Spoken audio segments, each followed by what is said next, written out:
Sa mundo ng football, opisyal nang tinuldukan ni football legend Cristiano Ronaldo ang kanyang karera sa FIFA World Cup sa pagkatalos ng Portugal kontra Spain.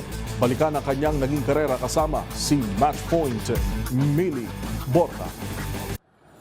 Tinapos na ni Cristiano Ronaldo ang isa sa pinakamakasaysayang kabanata sa kanyang karera. Matapos kumpirmahing hindi na siya babalik para sa isa pang FIFA World Cup, ginawa ni Ronaldo ang pahayag matapos ma-eliminate ang Portugal sa round of 16 ng FIFA World Cup 2026 matapos matalo sa Spain sa Dallas. Ayon sa 41-year-old captain ng Portugal, malungkot man ang pagtatapos ng kanilang kampanya, ibinigay niya ang lahat ng kanyang makakaya. Dagdag pa niya, hindi siya nagmamadaling magdesisyon tungkol sa susunod na hakbang sa kanyang karera at gugugol muna ng panahon kasama ang kanyang pamilya. Unang naglaro si Ronaldo sa FIFA World Cup noong 2006 sa Germany, kung saan nakatulong siyang maidala ang Portugal sa semifinals. Mula noon, nakalahok siya sa 6 na magkakasunod na World Cup: Germany noong 2006, South Africa noong 2010, Brazil noong 2014, Russia noong 2018, Qatar 2022 at FIFA World Cup 2026. Sa tournament ngayong taon, gumawa siya ng panibagong kasaysayan bilang kauna-unahang manlalaro na nakapagtala ng goal sa 6 na magkakaibang edisyon ng FIFA World Cup. Sa kabuuan,